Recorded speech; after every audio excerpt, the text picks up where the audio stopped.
Thursday, July 15th. I'm Shane Seeley, and this is a CBC Morning Report.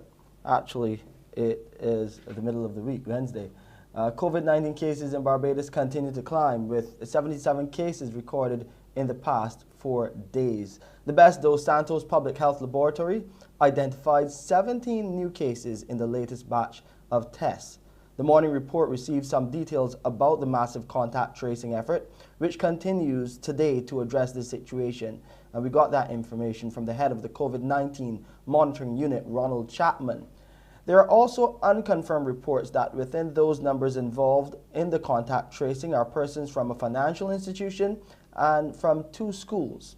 Mr. Chapman acknowledges this is a big reversal of the gains made recently when Barbados was recording little to no cases. But he says it's a result of Barbadians dropping their guard and becoming too relaxed regarding the protocols. Mr. Chapman highlighted some worrying trends. Another area we've been seeing, and we've started to see more, is the gatherings at gas stations. And we've seen it specifically at Warren's gas station, the gas station at the airport, where youngsters get together and they gather in these areas and they have their conversations and so on.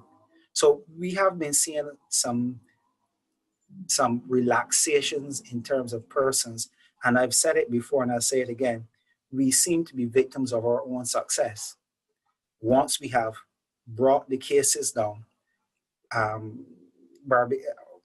we tend to believe that, okay, now we're in a good place, we can do what we want.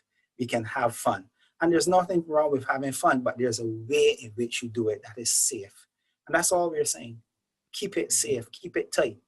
COVID ain't gone nowhere. And in this interview with the Morning Report, he's urging Barbadians to take responsibility for their actions and stop blaming tourists for any surge in COVID-19 cases. The first person who took COVID into Barbados was a Barbadian.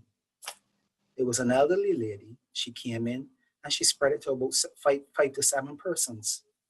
And whether or not tourists have brought some in later on, it is inconsequential because it is here.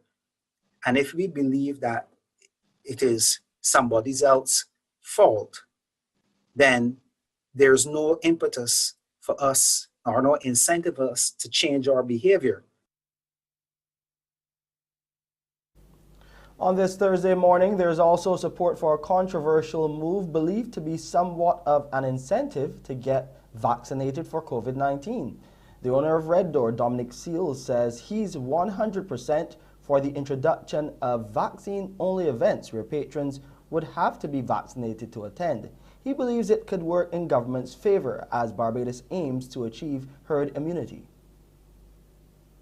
They need to allow non-essential businesses to operate and allow vaccine-only patrons. I know there's going to be a lot of pushback to that with people, but bear in mind, people, that not every business is going to do it. There might be 1 in 10 businesses that does it, right? Maybe 1 in 10 businesses does it. Maybe 2 in 10 businesses does it. Not everybody's going to do it. And these are non-essential businesses. Huh? It's not supermarket. We're talking about places like Red Door, places like Jamestown, places like places that are not the non-essential to living, right? So it's not crowding on your human rights. People have a huge problem with forcing the vaccine on people, and I 100% agree with that. I do not want to force the vaccine on anybody, but I need this country to move forward so that we get out of the situation we're constantly shutting down. We'll take a break here and come back and take a deeper look at the latest COVID-19 numbers.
Leading our COVID-19 update, 17 new COVID-19 cases, 6 males and 11 females, identified on Tuesday at the Best Dos Santos Public Health Laboratory after 898 tests were conducted.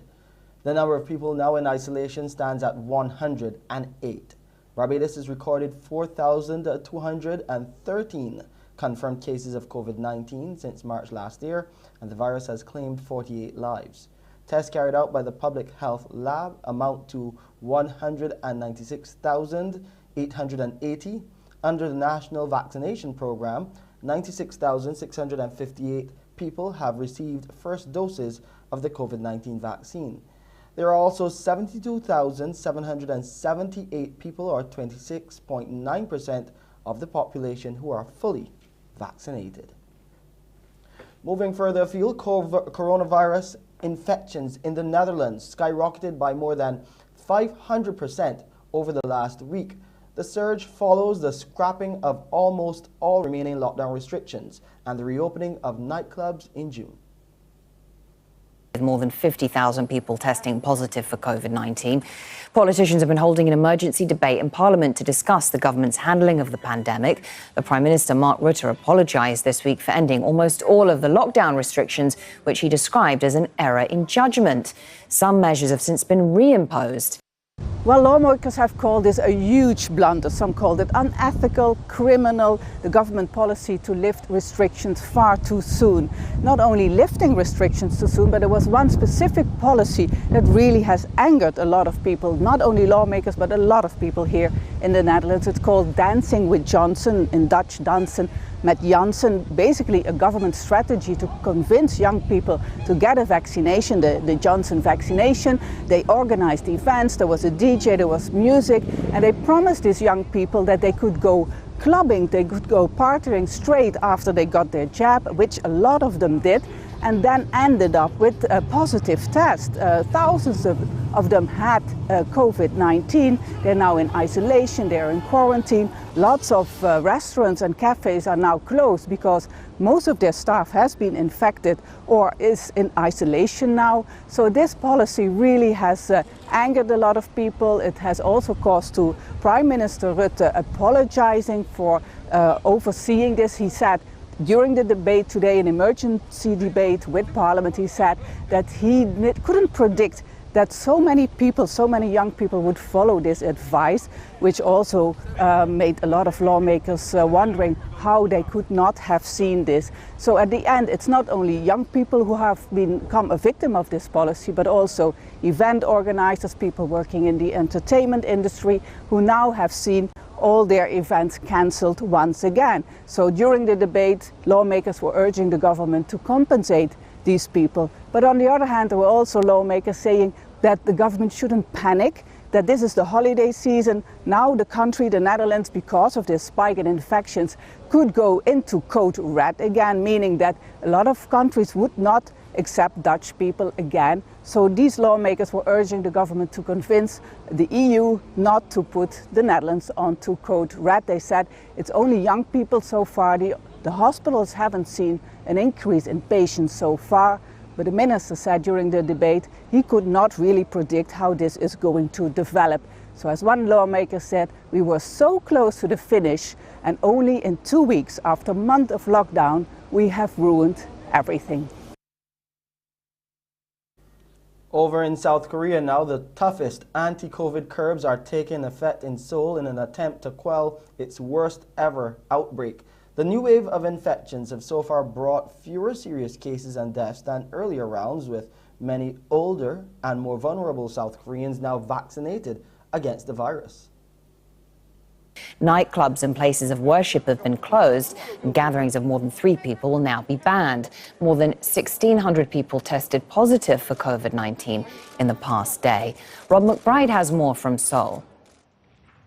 We've been under the most stringent measures since the start of this week, but this is where most of the new cases are occurring. But there is increasing concern about what's going on out in the provinces, with reports of new daily infections more than doubling recently. And the vaccination program, the government has been accused of being overly cautious, of not planning to get enough people vaccinated quickly enough. And it was always known that because of the supplies of vaccines coming in different batches, that July actually would be a lean time, and that's what we are seeing now. There is a shortage of vaccines around. The government believes that from August onwards, the increased number of shipments are going to alleviate that as more vaccines become available. There was also a concern at the start of the program. There was some reticence about side effects. That seems to have been replaced now by the more widespread concern about this fourth wave and about the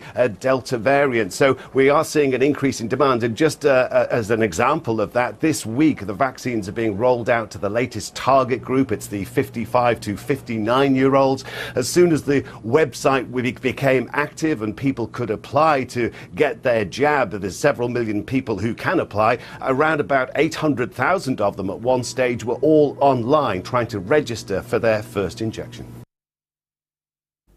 A lot of talk about vaccines and lockdowns and restrictions. Let's hear from Pearson now on this Thursday. What's happening on today's edition of Mornin Barbados? Pearson? I'm sure, like me, you're thinking we could do with a little good news today, can't we? It's Thursday, so it's the day we celebrate our very young and exceptional young people of Barbados and the region. And so this morning you'll meet a young lady who has already formed her own foundation with a motto, let no obstacle be greater than the cause. We'll talk to her about her work as she continues to network with millions of young people across the world and to bring greater awareness to some great causes as well. We'll also meet a young man from St. Vincent today who is celebrating the resilience of the Vincentian people. He's made some music, and so he'll talk to us a little bit about that.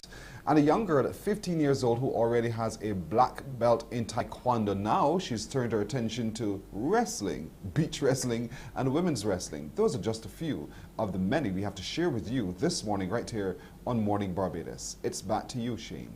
Thank you, Pearson. And when we come back after the break, you'll get to hear the reaction to the Chinese Sinopharm vaccine here in Barbados. Also, police investigating an unnatural death.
Police investigations continue this morning into the circumstances surrounding a stabbing yesterday at Ashton Village, Black Rock, St. Michael.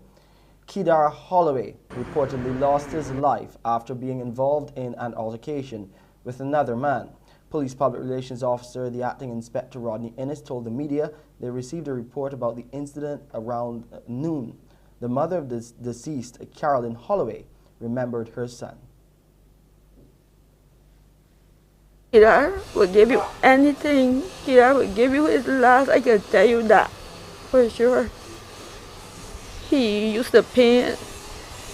He used to bake, to sell, and do punches and stuff. And if it's one thing I can tell you, he was a great father to his 2 children. Now, there has been a marked difference in Barbadians' reaction to the Sinopharm vaccine when compared to the AstraZeneca jab. This as officials continue to appeal for people to come forward in the drive to achieve herd immunity against the viral illness here in Barbados. Lisa Broom has more. Only an estimated 26.9% of the local population has been vaccinated against COVID-19. It's significantly less than the 70% needed to achieve herd immunity, and officials are anxious to get people to take the jab. This as efforts turn to administering the Chinese-made Sinopharm vaccine. Coordinator of the national program, Major David Clark, spoke about day 2. Well, it's moving a little slower than the AstraZeneca. As you can see, there are no long lines, and this morning I didn't have 100 people waiting at 7 o'clock this morning. We had about 5 people, so it's not, the take-up is not as much as when we first started, but I would certainly like to encourage people to come and get vaccinated. He said the response yesterday was also tepid. Yesterday we would have done about 100 and just over 100 at the Art Gallery in Queen's Park, and at Sandals we would have done another 100 or so. Today is the second day rolling out the Sinopharm. We've done so far about 40 people, and I think there are probably another 40 or 50 outside here waiting. It's important to note that besides the Sinopharm first doses, we're also doing second doses for the people who are getting their AstraZeneca second doses. So it's a mixture of people waiting at present. The registration age for this vaccine is 18, and according to Major Clark, they have been responding. He says it's those in the 25 to 35 age group that need more encouragement. I think the people who were probably more worried, we did the older age group and they have come. It's now the younger age group, so certainly I'd like to encourage all the people over 18 to come forward and get their vaccination. The target is 3,000 vaccinations per day, and efforts to educate people about this particular vaccine will be ramped up. As for where and when people can get vaccinated, a full list is available on the registration website. Barbados was gifted 30,000 doses of the Sinopharm vaccine from China last month. Gruesome scenes out of Trinidad and Tobago as police there were yesterday bracing for possible reprisals after 8 people were shot and killed along the east-west corridor. Deputy Commissioner of Police MacDonald Jacobs said the force was ready to respond with the necessary force that is required. Police said they had been alerted to a shooting incident in Arima where the bodies of 39-year-old Tishera Makina and her son 19-year-old Jordan were found in a car near a piece of land they had been cultivating crops. Police said that 18-year-old Jeremiah De Freitas, Jordan's friend, was also killed in that attack. However, it was while processing that crime scene that police received another report that 5 people had been murdered in Tunapuna and St. Augustine. Police said among those killed were 44-year-old Mustaf Mohammed and 49-year-old Amanda Mohammed. Reports indicate that both had their throats slit and were shot. Investigators are trying to determine whether the incidents are linked. After years of campaigning, hemp advocates in Guyana have welcomed news the government has given a hemp policy the green light. More from NCN News. The battle to legalize industrial hemp in Guyana has come to an end, were the words of co-chair of the Guyana Hemp Industries, GHI, Michael Curtin, when he sat down for an interview with the newsroom on Tuesday. Curtin was reporting on a meeting between a GHI delegation and Vice President Dr. Bar Jagdeo on Monday night. He said Dr. Jagdeo confirmed that the Guyana hemp policy has finally received Cabinet's no objection and that of the Defense Board, paving the way for the cultivation of industrial hemp in Guyana. It comes after almost 5 years of dedicated and serious lobbying and the millions of dollars spent in education awareness. According to Curtin, the latest development has increased enthusiasm among those who have long lobbied for the legalization of hemp in Guyana. He hopes that the first hemp seed can be planted here by August 2021, but a regulatory framework will have to be put in place first. That framework would likely see the setting up of an agency that would monitor the industry in terms of licensing and taxes. A government source confirmed with the newsroom that the full approval will be given shortly. British Prime Minister Boris Johnson pledged yesterday to toughen measures against online racist abuse of soccer players, banning fans from games if they are found guilty of such offences and fining social media for failing to remove it. Prime Minister Johnson and his Interior Minister have come under fire for some of their historical comments since 3 black soccer players were subjected to online racist abuse after England's defeat in the final of Euro 2020 on Sunday.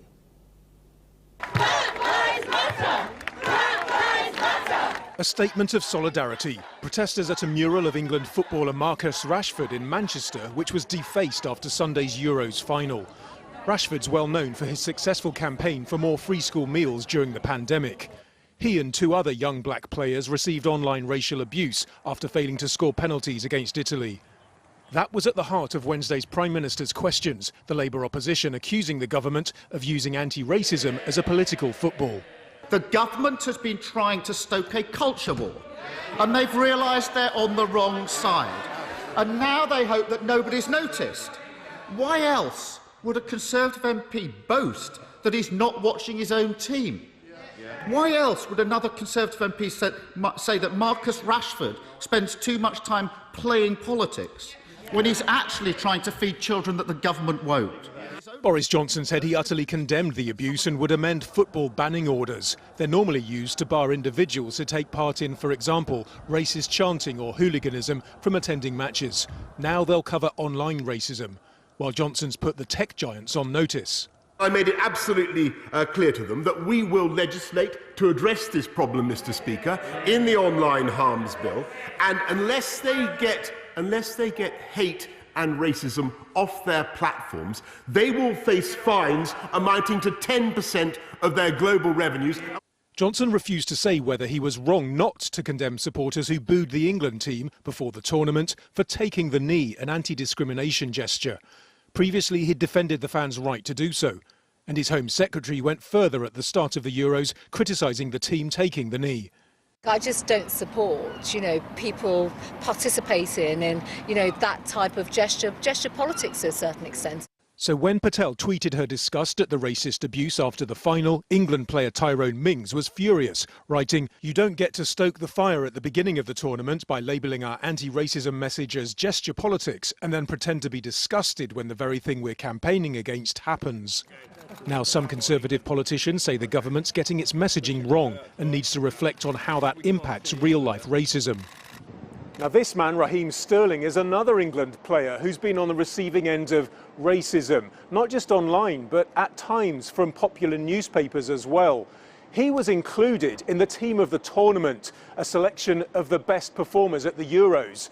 His outstanding contribution and England making the final may have increased public support for the team's anti-racism tactics. But the real breakthrough could be when black players are listened to whatever they do or don't achieve on the pitch. All right, so we've started sports coming from the Euros and looking at what is happening here in the West Indies, and it was all the Mitch Marsh show as Mitchell Marsh almost single-handedly gave Australia their first win on the current tour of the West Indies as they won the 4th T20 International at the Darren Sammy Stadium in St. Lucia last night. Electing to bat first, the Aussies piled on their highest score of the series, 189 for 6, with Marsh top scoring with 75 off 72 deliveries. That included 4 fours and 6 sixes. Marsh and the skipper Aaron Finch made 53. He made 53 in that partnership. They put on 114 for the second wicket. Spinner Hayden Walsh Jr. took 3 for 27. The Windies in reply fell just short, 4 runs short, ending on 185 for 6. Lendl Simmons got us going with 72 from 48 balls, including 10 fours and 2 sixes. The player of the match, Marsh, also came good with the ball, taking 3 for 24. The Windies have an unassailable 3-1 lead in the T20 series, with the final match scheduled for tomorrow. This morning's Olympic moment features the fastest woman the world has ever seen.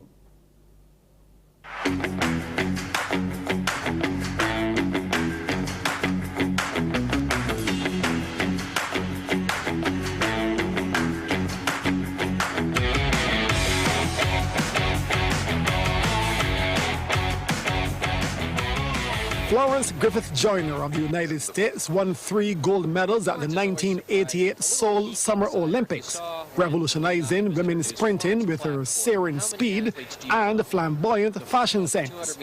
Among her 3 gold medals was a world record in the women's 200 meters. And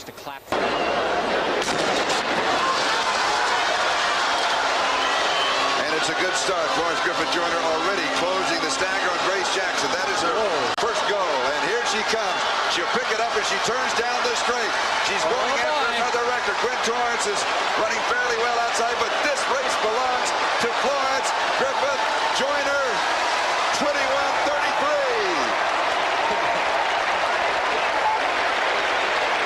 The wind gauge, it's all right. 1.3.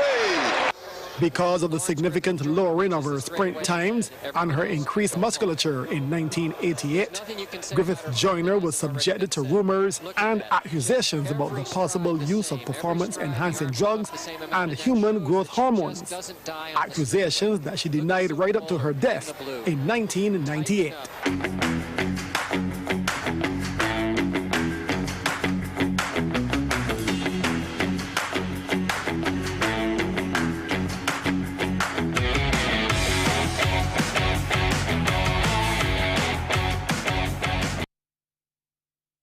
Time now for a look at the weather.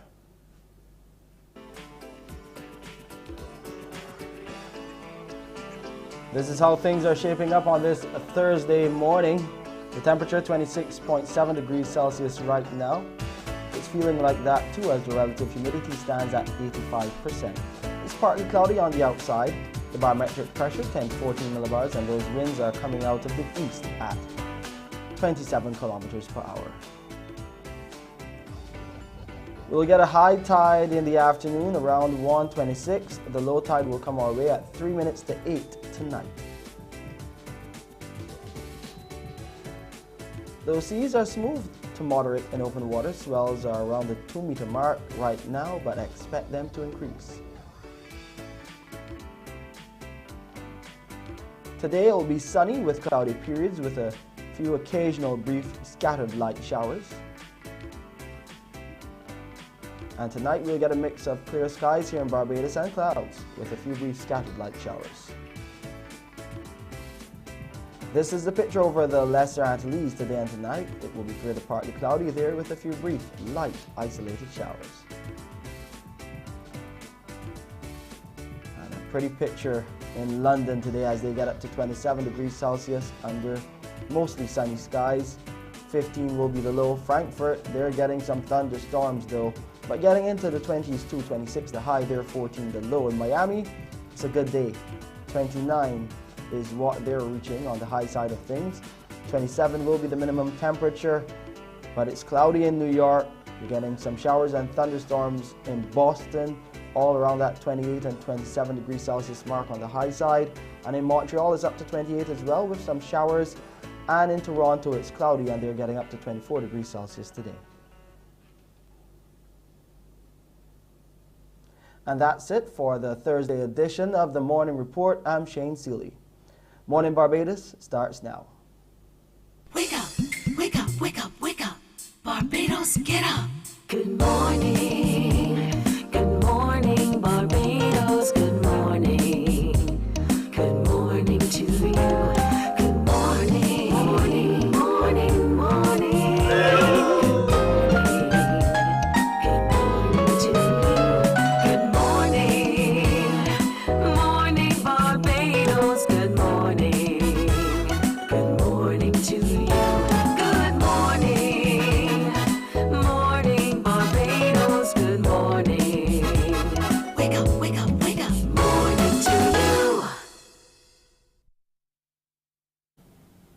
Indeed, morning to you. Welcome to Thursday, the 15th of July, 2021. I'm Pearson Bowen, welcoming those of you watching us on our YouTube channel, Caribbean Broadcasting Corporation, and those of you on our social media pages, our Facebook pages, CBC Barbados and Morning Barbados. Welcome. Good having you company today. Today being Thursday means we're celebrating our exceptional young people who are found doing amazing things, not just here, but abroad. And some of those who will be meeting today would be including a young man who is very much into football, and while studying his bachelor's in labor and employment relations is still very much actively playing football. We'll get to meet him and talk a little bit about his story and his journey. We'll also be meeting today a 16-year-old student of the foundation school who's already owning her own hair business. She's focusing on her studies but still operating on the side, and this is going to be excellent for her. Her future looks bright indeed. And we'll also be looking today with World Youth Skills Day coming up. What is the YMCA doing to offer opportunities for those who want to hone those skills? But let's get started today with beauty. And there's a young lady, a good friend of mine, whose motto is "Let no obstacle be greater than the cause." Ladies and gentlemen, here's Miss Ashley Lashley. Good morning to you, Ashley. Good morning, Pearson. Good morning, Barbados. Doing this morning, Pearson? I am doing well. How are you doing this morning? I am doing fantastic. You know, there are so many things I could use to describe you. Former Miss World Barbados, you know, the UNICEF Youth Advocate, the founder of the Ashley Lashley Foundation, and on and on and on. You're so young, but yet you're still so active. Why? Well, truthfully, Pearson, I live in a marginalized and stigmatized community, and growing up, I realized that there's so many social challenges that persons within my community are facing. So I was inspired to be that voice and be that change to see persons within my neighborhood have better voice. So that's why I advocate for social development issues to see an improvement within my community and within the development of our nation's children. And our community is made up of a number of different people, from adult to child. And I know you have a strong focus, not just on all of that, but on the people with different abilities as well. I know the very first time you and I had a one-on-one conversation, it was about that. And yes, everything that you've been doing ever since then is to uplift our community. And so you formed now the Hey campaign. What's that about? So my interest in the whole climate change movement was peaked when I started the Schools Against Non-Communicable Diseases. And after engaging with young persons, climate experts, I realized that there's a distinct correlation between health and the environment. So the Hey campaign was formed, Healthy and Environmental.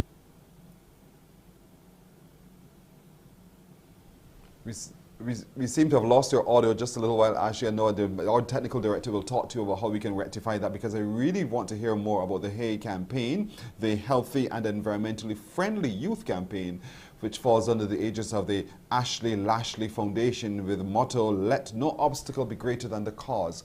Ashley herself very passionate about this. So Ashley, you're back with us, I believe? Yes, sorry about that, Pearson. That's all right, that's all right. You were telling us about the Hey campaign. Yes. So the Hey campaign, which stands for Healthy and Environmentally Friendly Youth, is a Caribbean-initiated campaign with a global outreach, and it seeks to build inclusive bridges between youth from the Caribbean and around the world, especially with persons living with disabilities. The campaign was started last year in conjunction with UNICEF Eastern Caribbean Office.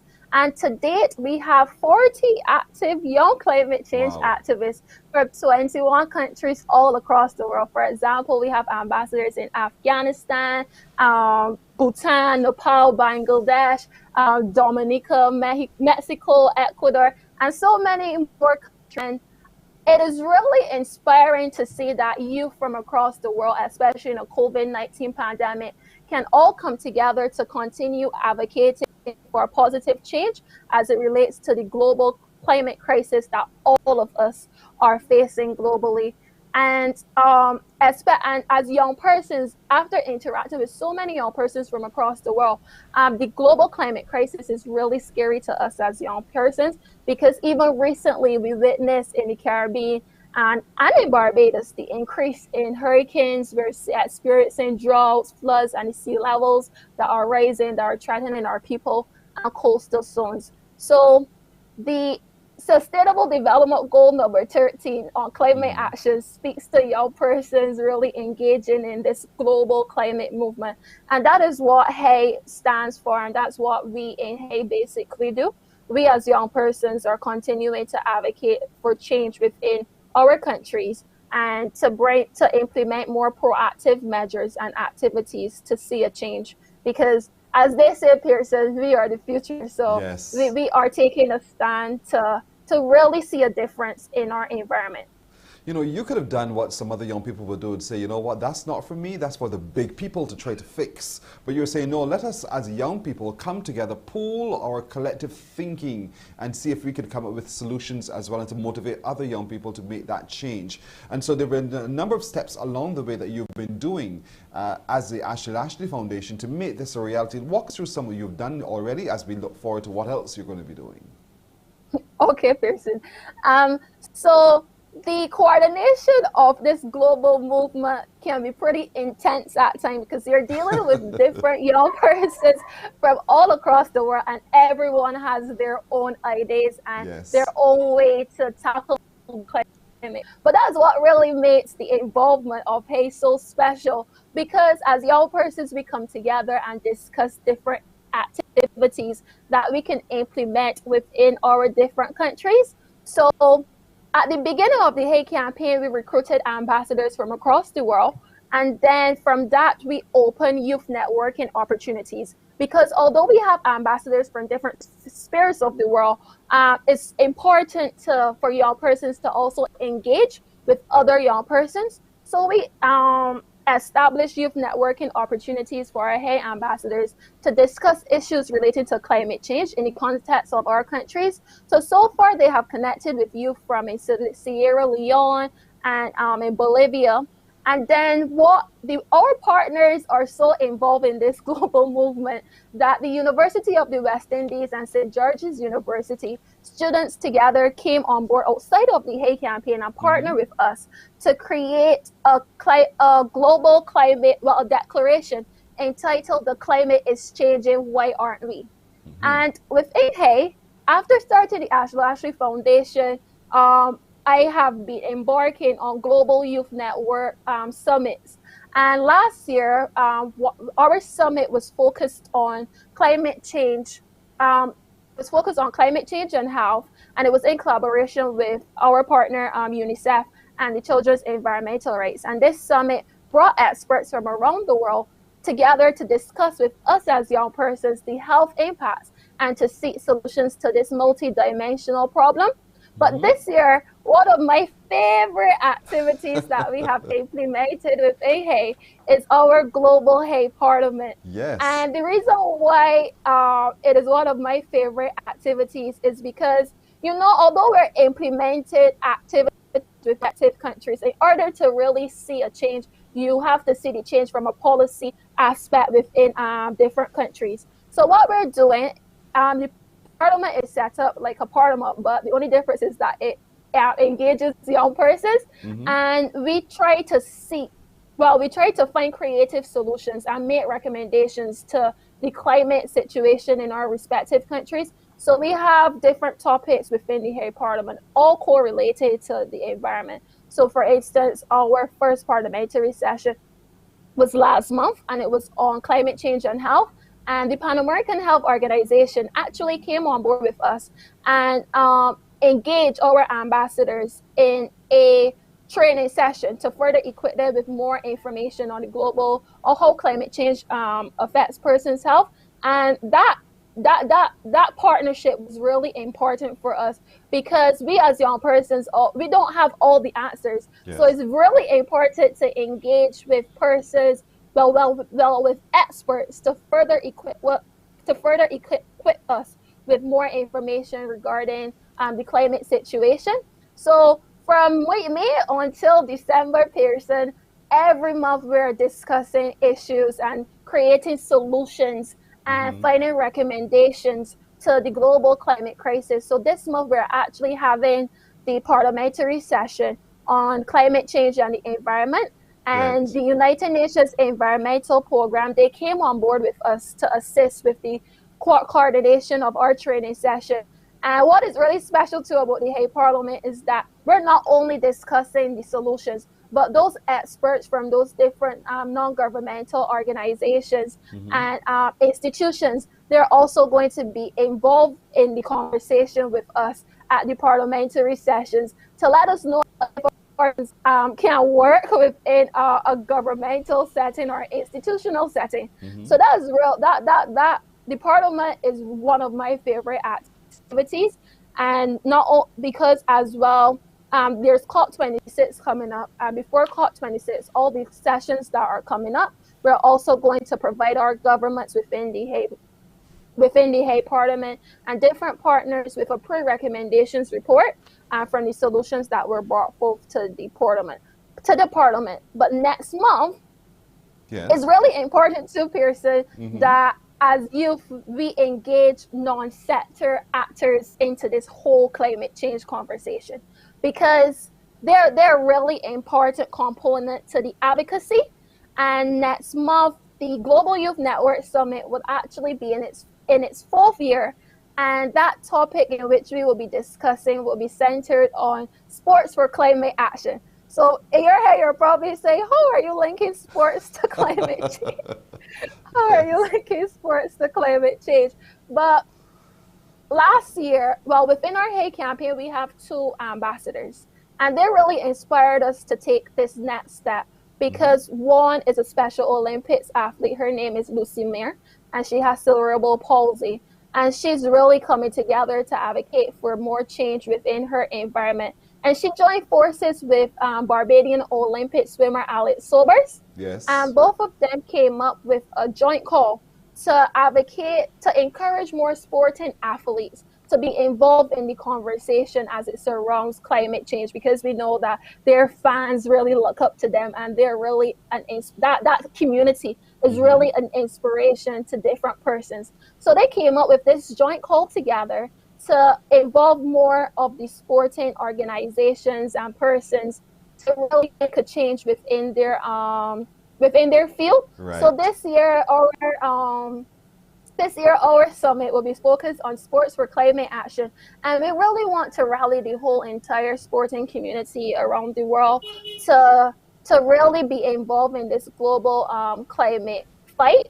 And so far we have multiple speakers from all across the world in their respective fields. And again, we will also be engaging in intergenerational dialogues as young persons, which is also important to keep us engaged with the conversation. But at the end of the summit, what is really important is that we just established a partnership with the United Nations Framework Convention on Climate Change, and they have 5 principles on sports for climate action as well. So I don't really want to say too much, but at the ending of the ending of that summit, you can see that we would be looking to engage more of the sporting communities from developing nations to sign on to that, through the Hague campaign, to sign on to those 5 principles. Well, Ashley, you know, your energy behind this is so infectious. You know, one can't but sit still and listen very carefully to what you're saying. But just one quick question.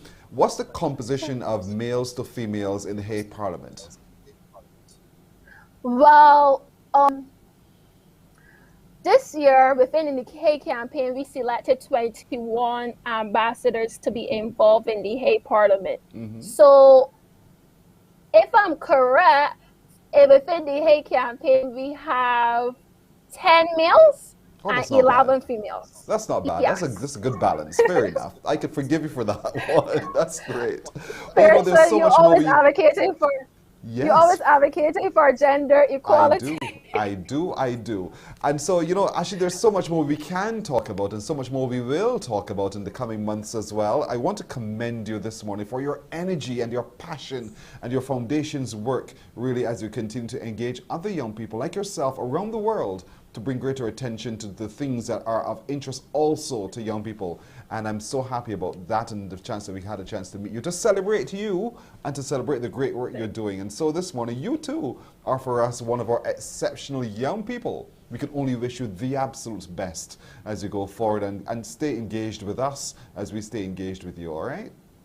Thank you very much, You're Pearson. very And again, welcome. good morning, Barbados. Thank you, Ashley. Ashley Lashley of the Ashley Lashley Foundation.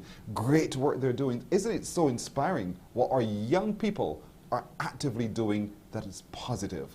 We're coming back after this break with even another young person. Morning, morning, morning. Good morning. Good morning to you.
Morning, morning. Good morning.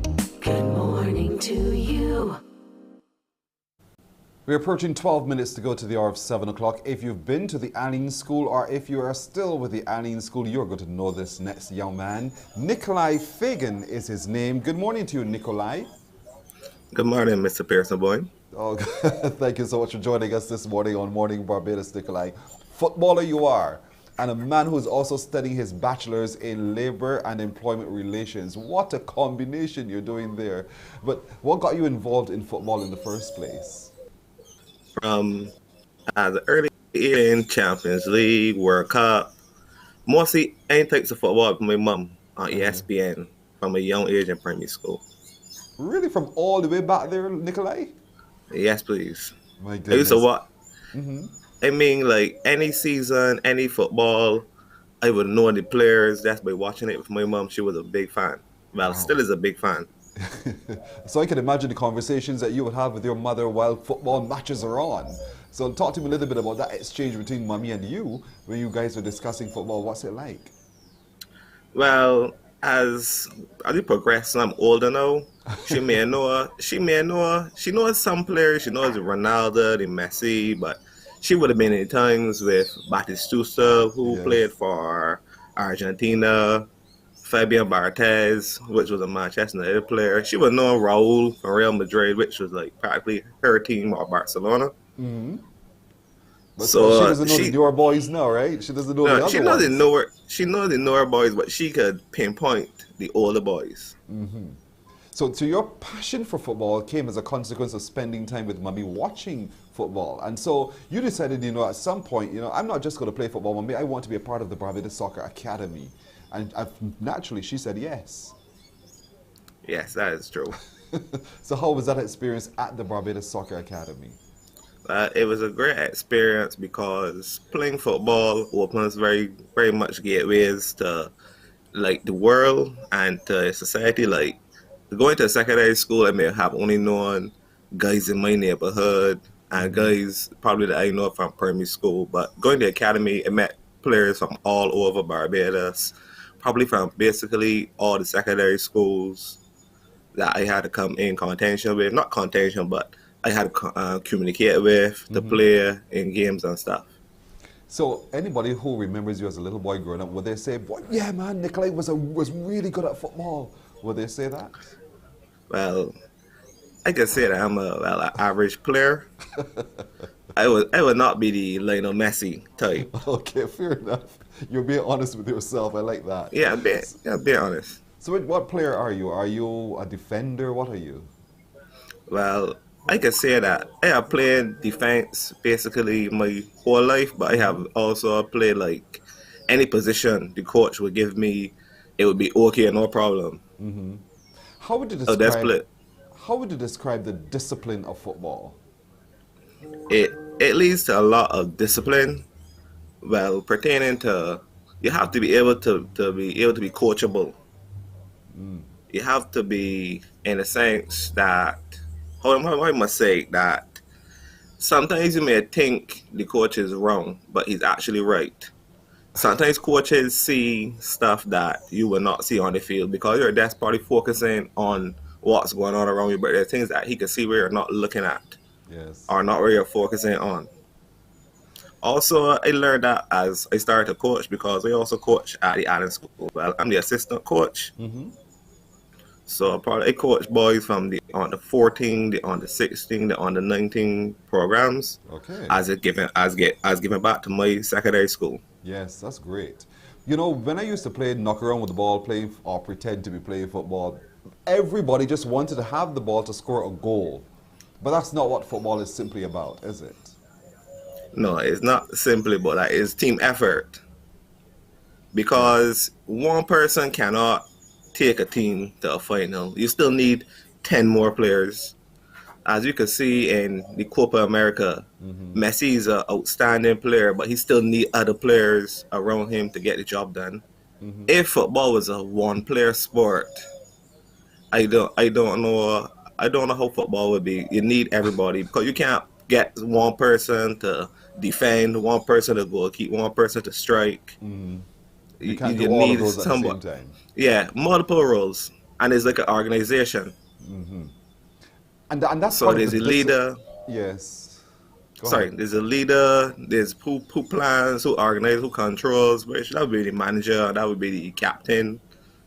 Then there's like the not mini leaders, but like there's a defender who will control the defensive line. There's a midfielder who will control the midfielders, and there's still a striker who will control our lead.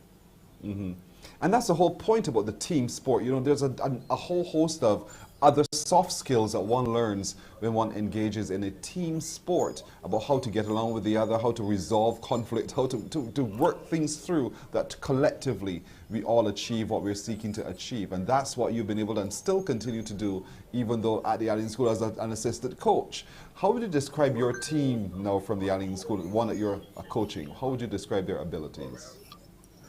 I think they could be the best boys in Barbados.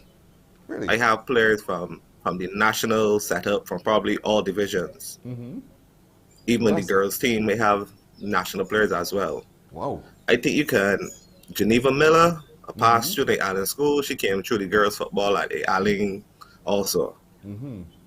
Wow, that's a great program that you're doing there at the Island School then. I'm sure that, you know, students who are going there who probably didn't know, or parents who are deciding where to now send their child or put the names on the list of schools' choices will now know the Island School has an excellent football program. Maybe that's the one that they would want to get into. But now you're coaching and you're doing all of that, and you are balancing all of that with your studying. And you've chosen to study labor and employment relations. Why that course of study? Well, I try to be more well-rounded, because going to the University of West Indies, some people look at it as, hey, I'm going to do management. Management isn't the only thing you could do at university. There's many other courses. And this course looks at the workforce, where it's employer and employee relationships. It looks at the policies, the history of the organization. It looks like it's probably considered is a broad range of studies. Like they have psychology, we had to do sociology, management, law, also economics. Like when the budget was being read years ago, I could not understand the budget, but I can understand what is going on in the budget right now. Wow. As going to UWI. Wow. I know simple terms that people would have used that I did not have no meaning for. I would know terms. I would know like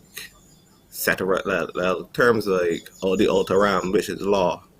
Okay. Which is like. So that's great, and the fact that but it's a lot of reading, you know, to do those, and you have to cover so many areas in labor and employment relations because you need to know. But you chose that course of study. You could have chosen sociology. You could have been doing something else. So what is it about labor and employment relations that you, Nicholai Fagan, decided, you know what, I need to know more about this because I can see its application in these other ways? Yes, I studied it as we are all, no matter where you work, you are going to be in a working environment. Even if you're a sole trader, you're going to be in a working environment. Even although sole trading, it might seem as a single person, you may be a sole trader, but you have employees. It gives now you a better chance to communicate with your employees. You will know the rules and the regulations. You will know the benefits that could be passed down to the employees, like maternity leave if a young lady becomes pregnant, vacation pay, even I was granted study leave, which is probably law or in government that I could be able to, like, when the exams come, I could be given or granted time to partake in my studies. Because it will be difficult that you are working 8 to 4 and you have an exam 4 to 6. Yes, yes, yes. You could be given the day off, or you could be given if you have a week of exams, you can already have a week or two to complete your exams and practically be paid at the same time. Because probably working in private, you may have to, like, miss this day, miss a day's pay, or something, and that could be, like, disastrous too, because you might have your commitments. Correct, correct. So there you are, immersing yourself in your continuing studies. I just love the fact that you're doing all of that. Couple questions, Nicholai. Who's your favorite footballer right now? I have a quite few. I don't think I have a favorite. I don't think so. Give me two. Well, probably the best two that you know right now is Lionel Messi and Cristiano Ronaldo. All right, I can live with that. And who do you think is the best football team there is out there right now? Well, I think Allen School. I love it. I love it. Can't beat you for that at all. Yeah. So, and what's your analysis of Barbados' performance in the the CONCACAF tournament so far? Well, my analysis, I could be, well, there's no right or wrong, but Barbados is taking great steps toward greatness, but it's probably a minor setback for a major comeback. But when I ever, like, even look at my teams, I look at players from other teams. I think the Bermuda team was very well rounded. They had practically 20 or more overseas-based players in England, in the USA. So these players have been, like, football is their profession. And they always say that football is a job in the Europe and the outside world. Barbados is a pastime to some aspect, or people do it because they like the sport. So it's really going like for example, you may be a good footballer and your job is construction. You work the whole day laying bricks, and then you have to train for the national team. Yes. And then you go overseas, you have to look for money to keep on you and stuff. It's kind of hard. Yeah, because I feel it already. Because what the other guys just getting up, having breakfast, going training in the morning, may come back for lunch evening and do training in the evening, and they're being paid maybe 10 times or 25 times the amount. So it's like, I think it's a lot of stress that the footballers in Barbados just carry a lot of weight that they just carry. All right, Nicholai, we gotta leave it there. Nicholai, stop. We gotta leave it there. But Nicholai, thank you so much for joining us this morning. You're, for us, too, one of our exceptional young people. Best of luck in your studies. We hope you are successful and that everything you touch really turns to gold. And congratulations already to the Allen School football team, which you consider to be the best team there is out there. Thank you, Nicholai Fagan. Okay, thanks a lot, person. You're very welcome. Morning Barbados continues right after this.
Morning, morning. Good morning.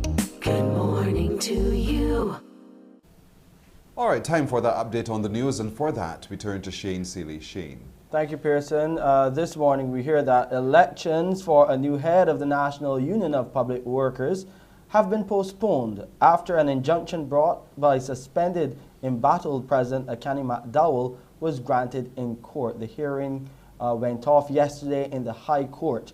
Both the New Guard and Team Vision's presidential candidates earlier stated that NUPW members were not happy with the current direction of the union and wanted change from Mr. McDowell. He said after the ruling that he is satisfied with that outcome.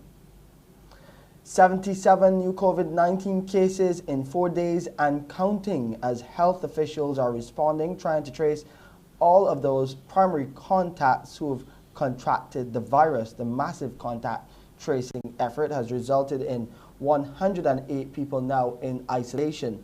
Meanwhile, the COVID-19 monitoring unit has been busy with unconfirmed reports that recent numbers involved contact tracing linked to a financial institution and 2 schools. The head of the unit, Ronald Chapman, says the big reversal of the gains made recently when Barbados was recording little to no cases is the result of people dropping their guard and becoming a bit too relaxed and not adhering to the protocols. He highlighted some of those worrying trends. Another area we've been seeing, and we're starting to see more, is the gatherings at gas stations. And we've seen it specifically at Warren's gas station, the gas station at the airport, where youngsters get together and they gather in these areas and they have their conversations and so on. So we have been seeing some relaxations in terms of persons. And I've said it before and I'll say it again. We seem to be victims of our own success. Once we have brought the cases down, we tend to believe that, okay, now we're in a good place, we can do what we want. We can have fun. And there's nothing wrong with having fun, but there's a way in which you do it that is safe. And that's all we're saying. Keep it safe, keep it tight. COVID ain't gone nowhere. Meanwhile, we're hearing support this morning for a controversial move believed to be somewhat of an incentive for people to get vaccinated against COVID-19. The owner of Red Door, Dominic Seal, says he's 100% for the introduction of vaccine-only events where patrons would have to be vaccinated to attend. He believes it could work in government's favor as Barbados aims to achieve herd immunity. They need to allow non-essential businesses to operate and allow vaccine-only patrons. I know there's going to be a lot of pushback to that with people, but bear in mind, people, that not every business is going to do it. There might be 1 in 10 businesses that does it, right? Maybe 1 in 10 businesses does it. Maybe 2 in 10 businesses does it. Not everybody's going to do it. And these are non-essential businesses. Huh? It's not supermarket. We're talking about places like Red Door, places like Jamestown, places like places that are not the non-essential to living, right? So it's not encroaching on your human rights. People have a huge problem with forcing the vaccine on people, and I 100% agree with that. I do not want to force the vaccine on anybody, but I need this country to move forward so that we get out of the situation we're constantly shutting down. 6 males and 11 females account for the 17 new cases identified on Tuesday by the Best Dos Santos Public Health Laboratory after they conducted 898 tests. The number of people now in isolation stands at 108, and Barbados has recorded 4,213 confirmed cases of COVID-19, and that since March last year. 48 people have died from the virus. Tests carried out by the Public Health Lab have reached 196,880. Under the National Vaccination Program for COVID-19, 96,658 persons have received first doses of the vaccine, and there are 72,778 people, or 26.9% of the population, who are fully vaccinated. There's been a marked difference in Barbadians' reaction to the Sinopharm COVID-19 vaccine when compared with the AstraZeneca jab. This as officials continue to appeal for people to come forward in the drive to achieve herd immunity against the viral illness here in Barbados. Lisa Broom has more. Coordinator of the national program, Major David Clark, spoke about day 2. Well, it's moving a little slower than the AstraZeneca. As you can see, there are no long lines. And this morning, I didn't have 100 people waiting at 7 o'clock this morning. We had about 5 people.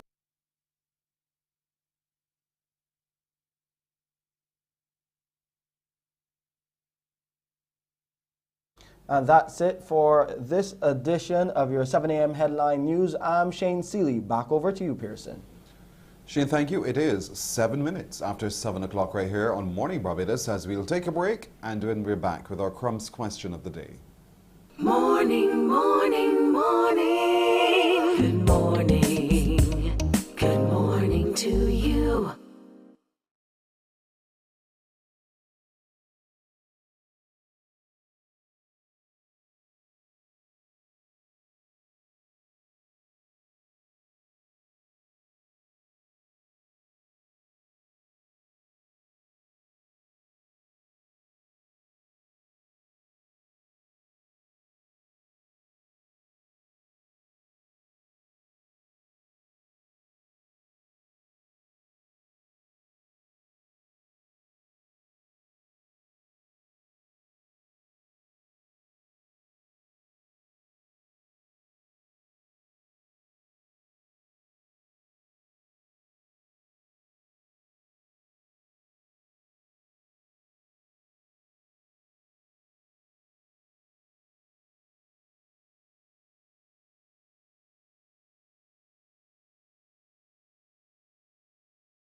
Morning, morning. Good morning.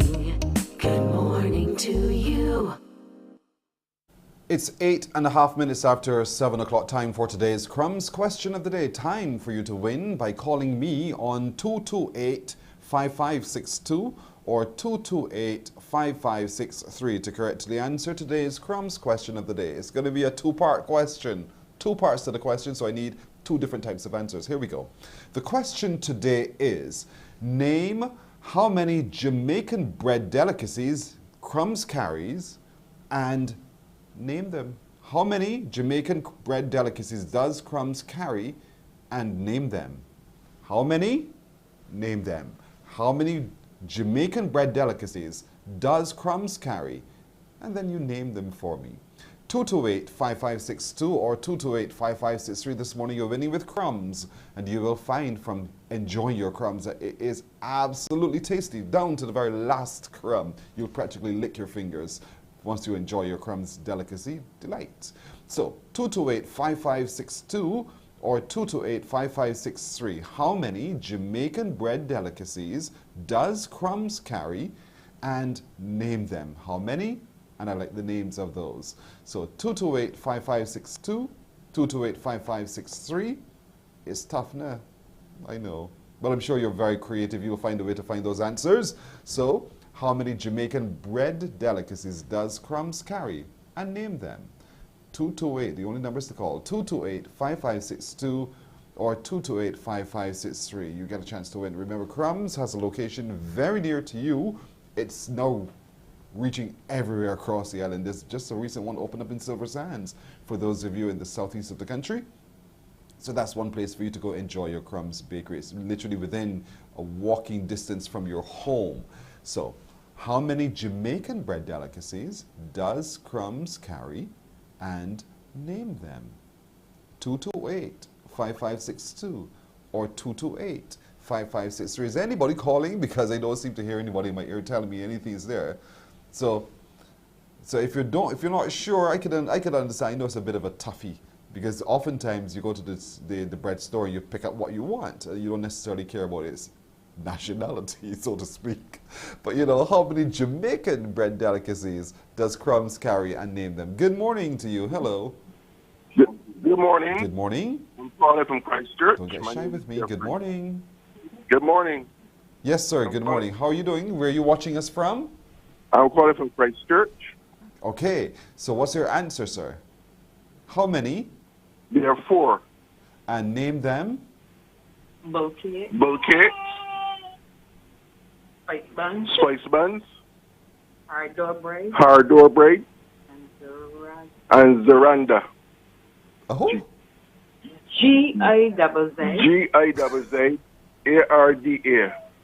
Gizzarda. Gizarda.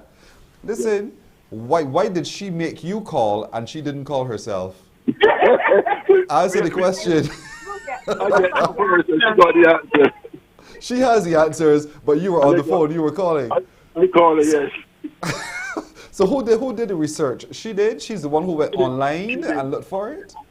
Yeah, she did.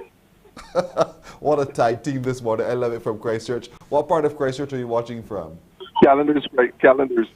Ah, up the hill. Okay, no problem. Thank you so much. You're absolutely right. And the nearest Crumbs to you, I suppose, is the one down there in Oistins, right? Yes. All right, down there, right there in the Harvest Plaza Mall. So thank you so very much, sir. Stay on the phone. We'll take some more information from you. He's absolutely right. There are 4, the spice bun, the hard dough bread, the bull cakes, and the gizzarda. All you can get from Crumbs Bakery. Congratulations to that family tag team going on right there. I like it. They're at Calendars Christchurch. Thank you for viewing as well. Tomorrow, another opportunity for you to win with Crumbs Bakery. It's 12:30 after the hour, a break. And when we come back, a young man from St. Vincent will share his story. Morning, morning, morning. Good morning. Good morning to you.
Morning, morning. Good morning.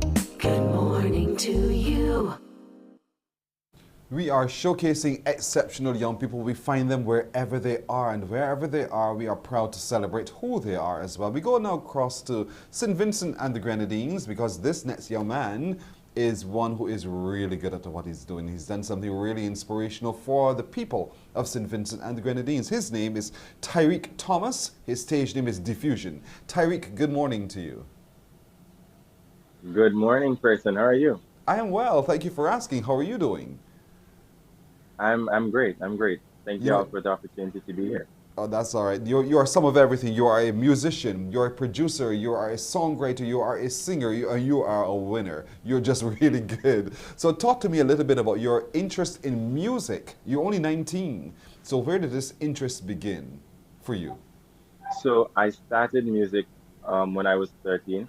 I actually went to the Royal St. Vincent and the Grenadines Police program. My first instrument was actually the keyboard. So from there, my love for music actually began. And that was just the musician part of it. Through the next couple of years coming up, I started learning different instruments. I can play the bass, the electric guitar, a bit of drums, a bit of percussion. And when probably in about 2019, I like to believe, is when I actually started expressing my vocals as a single artist. Right, released my first song, which was actually a karang for Christmas. After that, it just found out from there. Because right after that, in 2020, you became the virtual soca monarch. That must have meant something. So a year later, there you are now, the monarch for your talent. How was that? Well, that was my first big league competition, and it was amazing. I had so much fun. I went on stage, interacted with the audience. It was virtual, so you know, you can't actually see. So the experience is way different. But I had tons of fun. It was great.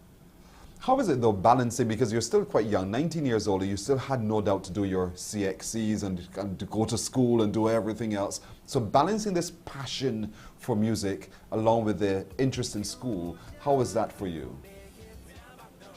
Initially, it was difficult. It was something that, you know, not a lot of people would do, because then you either drop something and then you raise something. But I had a lot of help as it relates to learning proper time management. So through time, it just became regular. It became regular. Your thing is soca though. Is there any other genre in which you're interested, or is it simply soca? Right, so I love reggae music. I love anything Caribbean, right? So I would listen to dancehall and those sort of stuff. I write reggae, but right now I'm still on soca for a while until I feel the need to branch out just a bit more.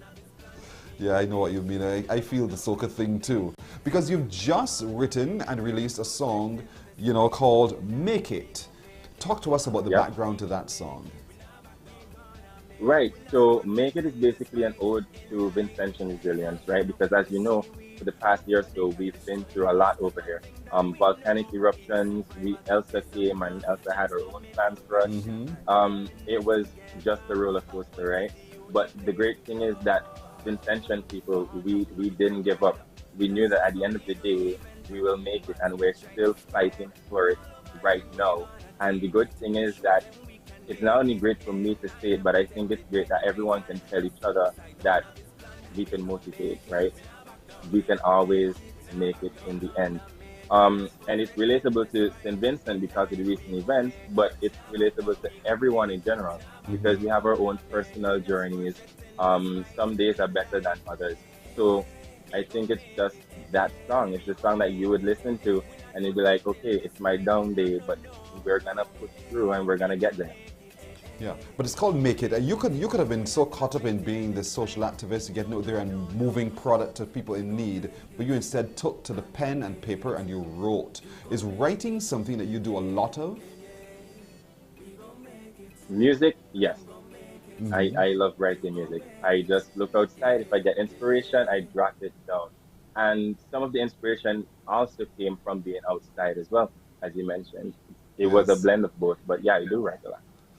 You know, if anybody's watching right now saying, well, his face looks familiar, that's because his sister has also been reporting from St. Vincent and the Grenadines for us. How is it to have a sister in Tedra? Because she's quite a storm. She is difficult. But, you know, she would push me to do all that I need to do, and for that I'm grateful for. So indeed, she's a good girl. We've grown to love her here in Barbados because we've seen her face as she's been reporting about the happenings in St. Vincent as our communication strategist from St. Vincent. And so you've got a good girl in your corner, even though she's something else. You know, so I know that she'll assist you on your journey as well. Now, are you moving eventually the music into video? Are you planning to do so?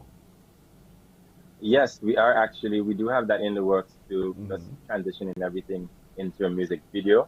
But as I said, everything is still into working. But as soon as it is, we'll definitely send over the information. So how are you setting yourself up for the future? Is this your chosen profession now, or is this something you'll be doing as well as? So I'm doing this as well as marketing. I'm actually about to start my course in September. So I will be doing my bachelor's in marketing there. And it would assist with my music career because then I'll know more about in-depth branding and all of those great things. When you look at yourself on the screen as we're watching right now, your performance from you, how do you assess yourself and your performance? I think I have a nice stage presence. I've been told this as well because when I'm on stage, I don't only think about my vibe. I think about how other people are going to gravitate to it, how are we going to move. Anyone can go on the stage and sing, but if you can't catch the crowd and if the crowd isn't interacting with you, then you don't categorize as an entertainer. So that's what I think there. Up until now, 19 years old, what have you learned about yourself that you think you know for sure about yourself? Is that I would never give up. I would never give up. I've been through so much and I've been told so many things, but I think I'm just determined to get what I want, and that's what I know. Yeah. I will never give up. I like that. Even at 19, you know that already. I will never give up. Mr. Tyreek Thomas, Mr. Diffusion, thank you so much. I hope that your music transitions away all the way over here to Barbados. Is it over here, by the way? Have you been able to distribute your music region-wide? Yes, we actually send it out to a couple of Barbados radio stations in the Caribbean as well. So that is for them to upload it on their platform. But we do hope after seeing this, that would be the goal. Yeah, because you have me know that when I'm done here, I'm going to go upstairs to the radio department and look to see this song and listen to it again, you know. But thank you for sharing this inspiration with us. We want to encourage you, even from Barbados, to continue doing what you're doing very well. Marketing is just the other thing that you'll be doing, but your passion for music is infectious, and we want to encourage you to continue doing what you're doing well. And so we recognize you today as one of our exceptional young people, Tyreek. Thank you for joining.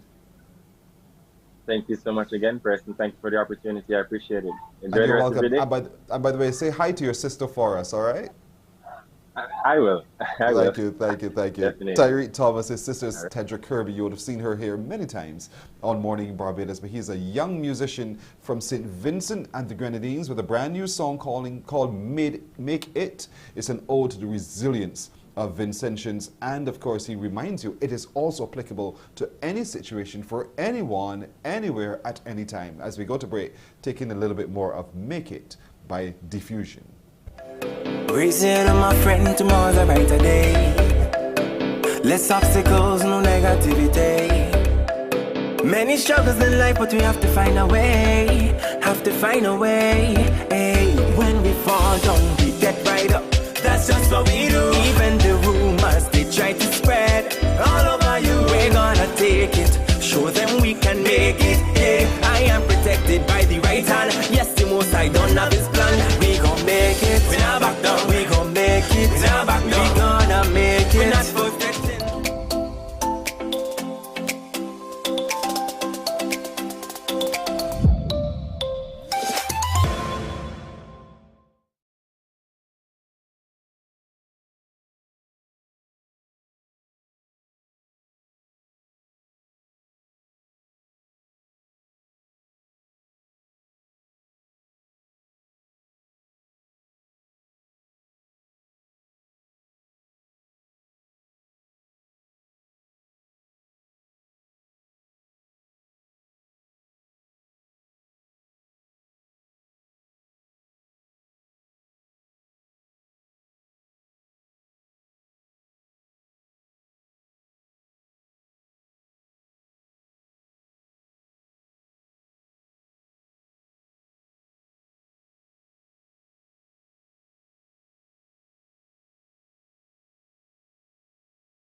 It's 25 minutes now after 7 o'clock. That's what we're doing today. We're showcasing our exceptional young people in beautiful Barbados. Another one of those is another beauty in herself, Shay Grenage. She's the General Secretary of the YMCA. Good morning to you, Shay. Good morning to you, Pearson, and good morning for the opportunity to also tell members of the YMCA good morning. I love it. Thank you. So we've had two beauty queens on for the morning. What a beautiful day it is indeed. So Shay, I don't recall, you are the General Secretary of the YMCA. Congratulations. I didn't know that. Thank you. Thank you very much. It's a recent appointment. I was started in March 2021, and so far it's been such a dynamic experience. So talk to me a little bit, because, you know, we hear the YMCA and a lot of people are saying to themselves, you know, we don't hear a lot about the YMCA much anymore. So what do you say in response to that? Oh, that's about to change, Pearson, because now I'm here. I love it. I love it. Now I'm here. So, but the imaging around the YMCA, it was seen as an old boys club I know you're saying that now you're here, you're going to jazz this thing up. I'm about to jazz this thing up, Pearson. You know that that's what I love to do. But the thing I love about the YMCA coming into the organization is just how inclusive it is. I mean, I'm a young woman at the head of, as you say, an old boys club. Yeah. And I take that as a pretty big responsibility, and not just for the gender side of things, but really for the youth. And I think it's been really progressive of the board to bring on a young person as the general secretary of the YMCA. I'm not the first female general secretary. I will say that. And I'm really looking forward to all the work that we're going to do. The YMCA is still a pillar in youth development through academics and sports and skills training and guidance in life skills. And I really can relate to that and appreciate it. So I think that this is another part of my journey that is purposeful, and I look forward to it. And part of that is providing opportunities for young people to hone their skills, perfect their skills as we get ready for World Skills Day. So what are those things that the YMCA will be doing so that our young people who are watching this morning think, yes, YMCA is my place to go? Yes, YMCA is your place to go. We have had a program called the Eye on the Way. That's been our most historic program, and we focus on vocational and technical education and training with this program. And I'm really excited about it because we're diversifying the courses that we're going to be offering to young people. You know, young people these days, looking at Tyreek Thomas, for example, the creativity and you know, just the diversity of the things, the skills that they have. We're looking to hone those because in this environment, you know, Pearson, it's been really challenging for young people. And today, World Skills Youth Day is all about celebrating that resilience and, you know, just showing the importance of organizations, not just the YMCA, but other organizations that have the capacity to build youth to do so. I like the fact that, you know, young people are showing, well, older people like myself, you know, that one doesn't have to necessarily look to the 166 square miles, but your place of employment is now global. And so the opportunity for one to get oneself prepared and to be seen as one of those who is available and whose skills are worthy of purchase from elsewhere is so important. And that's where I think the opportunity from the YMCA is so critical, because we're preparing citizens for the global market space. Oh, absolutely. We're very much interested in making our students and our volunteers who come through the YMCA world ready. And, you know, to this end, our Eye on the Way program, which is going to be restarting in September 2021, we restart on the 1st of September. Registration begins on the 1st of August. That will be available on our website. It's going to be going live on August 1st. But we are equipping our young people to be world ready. And so this COVID situation has really given us an opportunity to pause and to rethink and reimagine the way that we do our programs. We've adapted our programs, and I'm really happy to have brought in a business coach. We're bringing that element into all of our courses to really guide and provide that level of instruction for our students that will be passing through, so that they are getting more out of our programs. We're really creating an experience for our students at the YMCA. And I think experience, yes, it is the greatest teacher. And even though they're going to be coming and learning, they're going to be getting that part of the program as well. And I think that that's a great addition that we'll be offering to our students. So I'm really looking forward to that. So am I. So the opportunity to register starts from August the 1st, when the website will be available for registration. But you know, we're living in different times, and so there are all of these controls that are in place in terms of how people come together. Would a lot of these courses be online, or would it be part in person too? Well, we have a hybrid program. We're monitoring the situation with the COVID cases in Barbados, and we take our precautions very, very seriously. Yes. My newfound friends at the COVID monitoring unit can tell you I'm always calling them. I'm always calling them. They would have come to our facility. I would have asked them to come and do a site visit at the YMCA and give us our safe numbers. They took our measurements and you know, made sure we had everything in place. And I don't take these things lightly, person. So I know that when I'm bringing persons into the YMCA space, that it's a safe space. Yes, that's so comforting to know. So do you have a sense of the list of courses that one can already prepare to sign up for? Oh, absolutely. Our tutors have been so wonderful so far. They're so excited to be able to perform these courses now in a hybrid environment, using our online platform, as well as, having the integration of the live conferencing for teaching, but also having that in-person element. And it's just going to create a more dynamic experience for everyone. Some of the courses that we have on board right now, we're looking at network cabling and computer building and repairs, tiling, installation, for example. And then we're also here for the ladies. We have our eyelash extensions, our makeup courses, our soap making. And what we're doing at the YMCA is really creating a type of circular economy within our organization where everything is just feeding with. And so we have our volunteer program, and our volunteers are assisting us.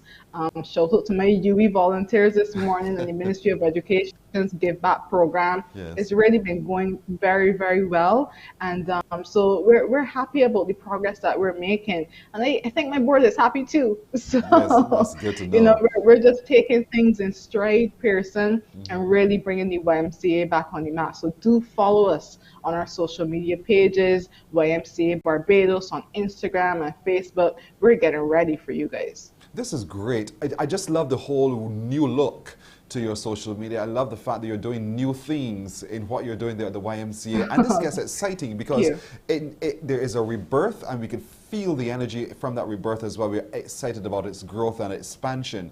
And so from August, folks, you're going to have young people in particular, you're going to have a chance to register for some really great courses and be exposed to great mentorship as well, which is so important as you prepare yourself for the next stage of your development. And so those skills are going to be world class. So the tutoring is going to be world class as well. So it's a great opportunity, to go to the YMCA and to build out again. Don't think of it as that little place down. Where are you again, by the way? White Park Road? we're in Pinfold Street in Bridgetown, and I must say, even though I went to school in Bridgetown almost all my life, I also had to relearn those roads, Waldron Road and all these different roads. But we are located in Pinfold Street. Okay. Yeah, I got lost with the names of the roads myself, just quite frankly. I can see it, it's like, what's the name of that road again? Right, so it's on Pinfold Street, and that's where the physical building is, but it begins with you going into the virtual space to the website. Follow the YMCA Barbados, and you on social media, and follow all the programs and get involved. Get involved very, very soon. Get yourself ready for those world skills as well. Shay Grenage is General Secretary, and I want to thank you so much. You can see the smile on my face because I'm excited about the changes that are happening with the YMCA, and I want to thank you for all of the work you've put in so far and continuing to put in to the work of the YMCA again and in its rebirth. So thank you so much for joining us this morning, Shay. You are most welcome. It was an absolute pleasure to be here. Thank you to the Mornin Barbados team and CBC. You're welcome. And don't be a stranger. We're here to help, okay? I will definitely bear that in mind, Pearson. Thank you so much. Shay Grenage, the General Secretary of the YMCA, another one of our exceptional young people, a young lady doing great work for other young people. Yep, it's not about oneself, it's about the community. It's 25 minutes to 8 o'clock. We're taking a break right here. When we come back, there's a young lady who's at 15 years old, and she's a wrestler. Stay with us for that.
23 minutes to 8 o'clock. Our next little powerhouse is just 15 years old. Her name is Michaela Brown. Good morning to you, Michaela Brown. Good morning. Good morning. Nice to be here. Thank you. Michaela, you're 15 and you already hold a black belt in taekwondo. What an achievement at 15 years old. Congratulations. Thank you, but I actually did not get my black belt at 15 years old. I got it at 13 years old. So, see, which is even more exceptional. So, Michaela, how long have you been doing taekwondo now? For 6 years. I started in 2016, 2018, something around there. So you must have put in a lot of work to have achieved your black belt. Yes, please. You're 15 years old, and you know, taekwondo, while it's a defensive sport, it says to me that you could defend yourself too. Yes. So the boys better don't mess with you, right?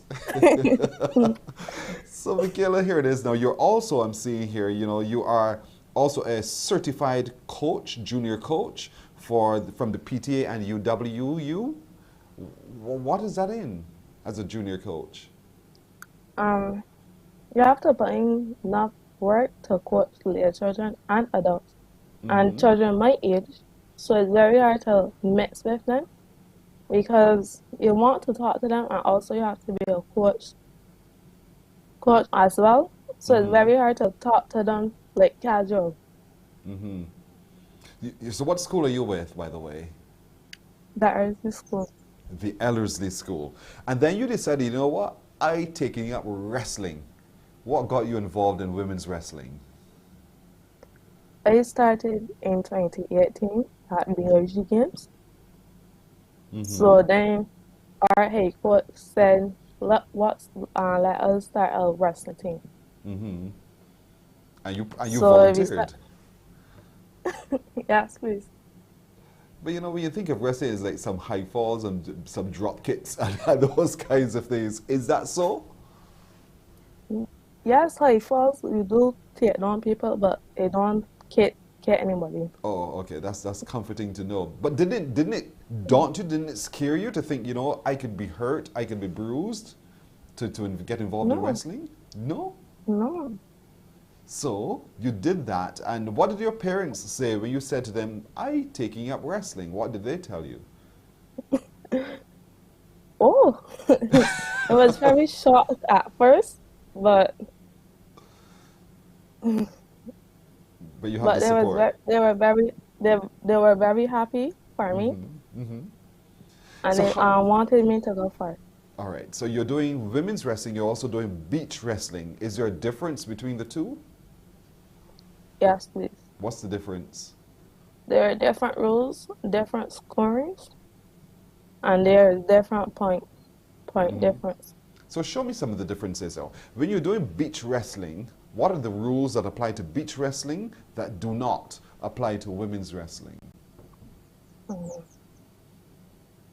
can't roll in the sand. Nothing comes to mind at the moment, but pretty much, you know, just wrestle safely, don't hurt anybody, that kind of thing, and listen for the bell, so to speak, and follow the rules of the referee who's in charge. So here you are, you know, this is for wrestling, or this is all part of taekwondo, or what we're looking at on the screen. That's wrestling. And what event was this? Bridgetown Burning. Bridgetown Burning. And who were you wrestling? From Barbados? Were you, no, this was a local tournament. So other people from Barbados? Yes, please. Okay, and this gentleman you're with? Go ahead, Michaela. This is it for the beach event now? Yes, please. This is BIG Games in 2018. And you, how did you do in that particular wrestling tournament? I placed second. But here you are at the Panamericano under 15, the championships in November 2019. What was that experience like? That was a good experience for me. How so? It was really fun to go out there and see other tournaments and so. And who's this lady you're leaning up against? My mother. There you go. So she looks like your biggest cheerleader for all of your tournaments, right? Yes, please. I'm sure Mommy is so very proud of you. So very, very proud of you and all that you're doing. The Cadet and Junior Pan American Championship you participated in 2021? Or is that one you're preparing for now? I actually participated already. And where was that held? In Mexico. You've been to Mexico? Yes, please. How was it in Mexico? It was good. What was so good about Mexico?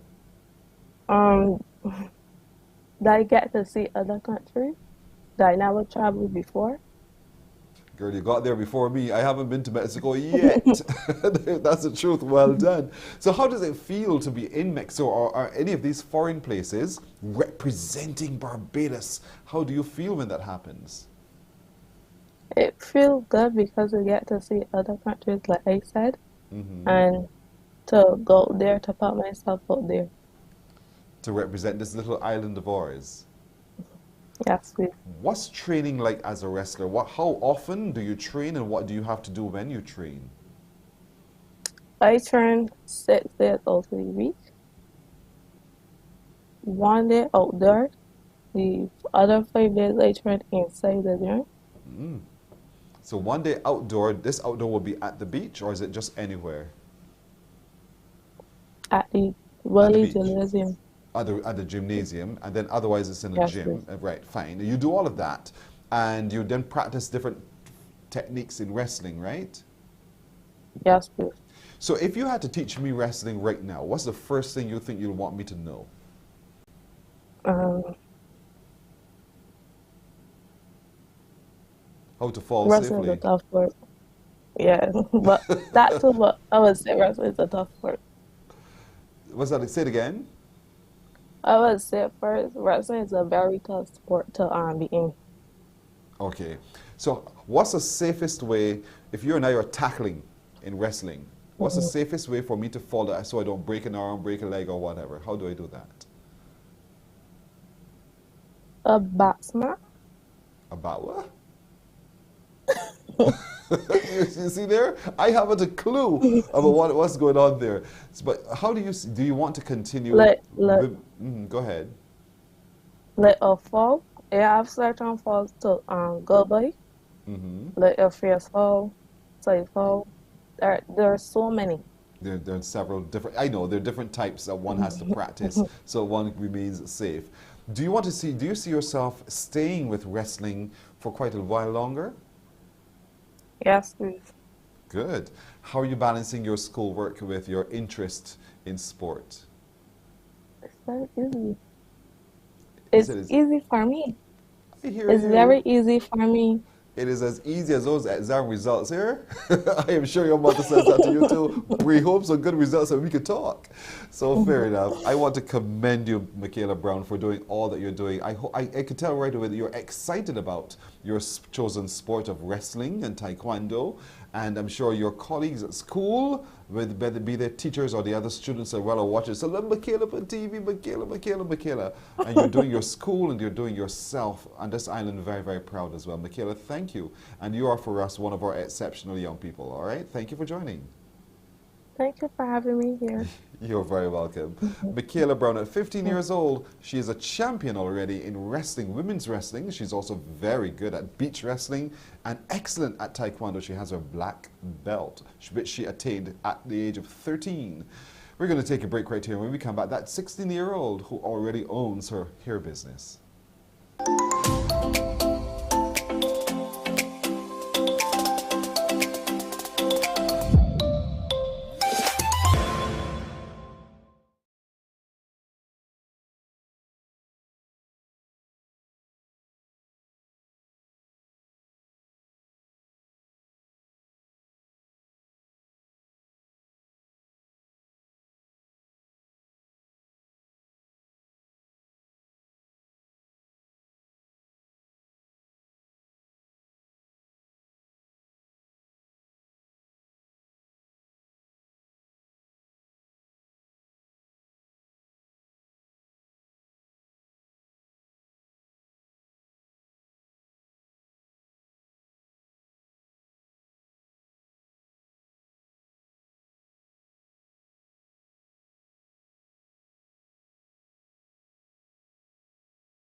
Well, before time gets away from me, I want to remind you that once again this week we're having our CBC Drive and Drop, all part of the Hurricane Elsa relief effort. The Drive and Drop will be on Friday and Saturday. That's tomorrow and Saturday, 8 till 5 each day, 8 until 5 each day.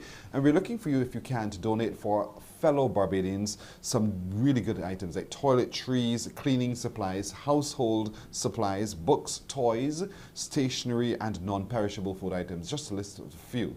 So don't forget the Drive and the Drop here at the CBC as all part of our hurricane relief effort for Hurricane Elsa, those who in Barbados have been impacted significantly by the passing of that hurricane. That Drive and Drop is tomorrow, Friday, and again on Saturday from 8 in the morning till 5 in the afternoon. We're looking for toiletries, cleaning supplies, household supplies, books, toys, stationery, and non-perishable food items. We're already thanking you in advance for your support.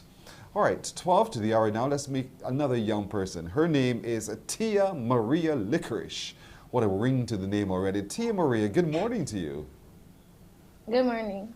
Do people tease you about your name, your first name, Tia Maria?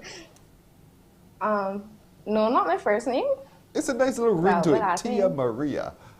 But your last name? Yeah. What do they say to you about your last name? They just tell me, well, they just say my name, like say my whole name, because if you say my whole name, it's just basically saying that I'm Licorice. So. And that is not true at all, right? I'm not sure.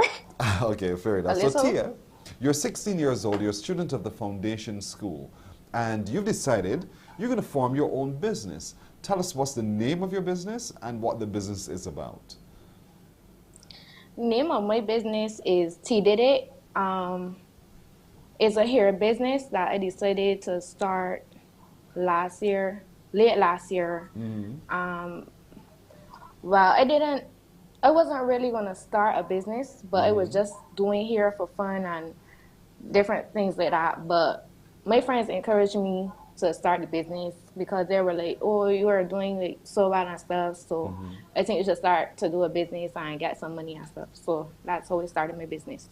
So it's your hair business. T Did It is on Instagram as well. So what is it? You style hair? What is it that you do? Yes, I style hair. Yeah, I basically do hair. So it's from plaiting, as I can see there. From braiding to flat ironing. Oh. I do locks as well. I do main styles, also girl styles. So who taught you all of this, Tia Maria? Well, actually, my cousin, I could say about she played a part in me becoming a hairdresser also. But I really used to watch YouTube, and that's what influenced me. So like, if I didn't know how to do a style, I would go on YouTube and learn it until I perfect it. But you know, every style doesn't suit every head or every face. Is that part of the lesson? It's true. I'm telling you. Yes, Can you see this face with locks? Answer properly. No. Thank you. Neither can I. So right away, you know, even though I might be fascinated by wearing locks, you have that consultation with your client, I suppose, that says, you know, maybe you might want to consider something that's given the structure of your face, for instance. Yes. All right. So you're able to do all of that. Have you formally done any training other than just working with your cousin? No, I'm not working with her, but not working with, but training. She just inspired. Teaching. Oh. No. No formal training. No. You are just really, really good at what you do. Yes. Wow. Braiding though, braiding always looks as if it's so time consuming that your knuckles could get so sore. Is that true? It is very time consuming. There you are at 16 years old. Look at what you're going to put yourself into. Braiding and doing that kind of thing. So, but it's called T Did It. Who came up with the name T Did It? Well, around late last year, when I first started the IG, I asked my friends what are some names that they think were suitable and stuff. So I think my friend Kiasha, she's the one who came up with the name. Ah, but then So who it came up just with the stuck with that. who came up with the spelling of it? Because it's not just T-E-A or T-E. It's T-I-I did it. T-I-I-D-I-D-I-T. Who came up with that spelling? She did that too. as well. You got a good Yes. friend, girl. You got a good friend. You better give her Yep. some royalties for that as well. So is Instagram the only place we can find your work? Yes, for right now. For right now. Now, I know you're also studying at the foundation school. What is it that you're focusing on in your studies? I'm doing sciences. I do biology, chemistry, and physics. I also do information technology and Spanish, math and English. What a combination. So how are you finding time to do all of your business and still do your work? Well, right now I'm on a break with the work since I have to focus on the education. So. Because you're getting ready for your exams. So you put the braiding and everything to the side for just a moment, and then you're focusing on your schoolwork. All right, so we're going to try to level up her internet connectivity right there. But her name is Tia Maria Licorish. The business is called T Did It, T-I-I-D-I-D-I-T, and you can find her on Instagram. She has begun to do some great work already, and she's untrained, but she is excellent at what she's doing. So Tia Maria, let's talk about that now. So you're focusing on your schoolwork for the moment, but you'll get back into, once the exams are done, you're getting back to business, right? T Did It. Yes, right back to business. So how does it work? Do we contact you via Instagram and we say, you know, hi Tia, I want to do something with my hair, and then the consultation begins? Is that how it works? Well, once you see something on my page that you like or something that you're interested in, you can message me on IG, and then we can further go into WhatsApp and make arrangements. All right, that sounds good.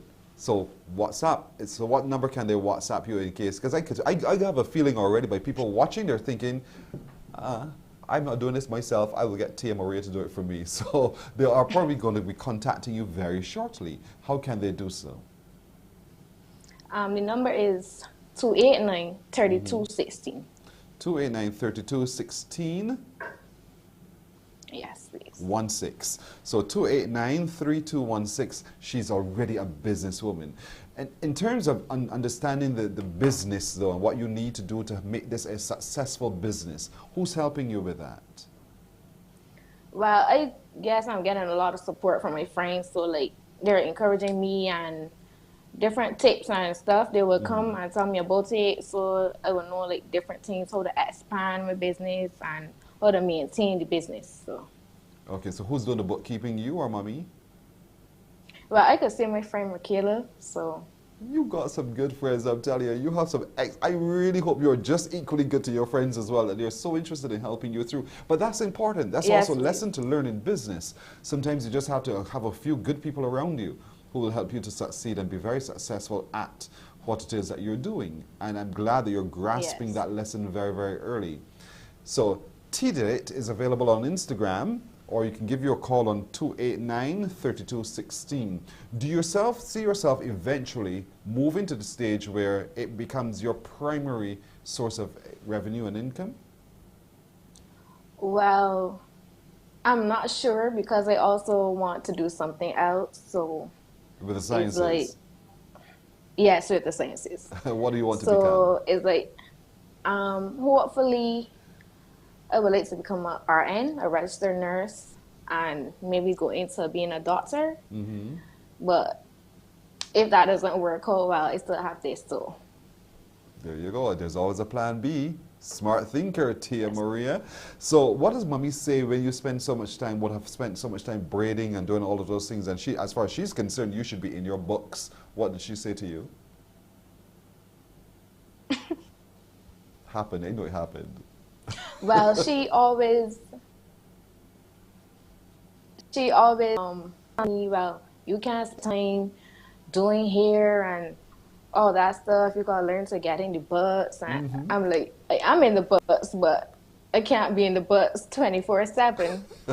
So she just advised, you know, Yes. keep up the good work, to focus on the work, focus on the Yes. school work also. Of course. And that be here business can start back later. I know how it is with Paris. I know how it is. I've been there myself. So I want to thank you so much, Tia Maria Licorish. T Did It is the name of the business. It's available on Instagram, or you can give her a call on 289-3216. She's 16 years old, a student of the foundation school, but doing great work. Tia, thank you. You're for us one of our exceptional young people. Only the very best for you going forward, okay? Thank you very much. Thanks You're for having welcome. me. Thank you for coming. Tia Maria Licorish is her name, and her business is T Did It, T-I-I-D-I-D-I-T.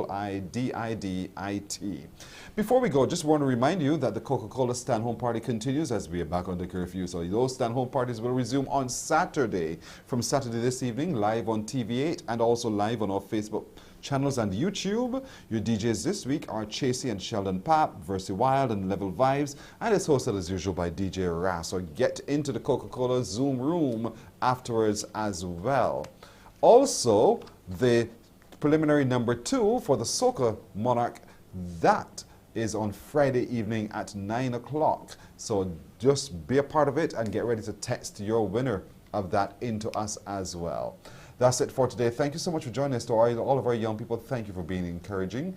We'll see you tomorrow. Wake up, wake up, wake up, wake up. Barbados, get up. Good morning.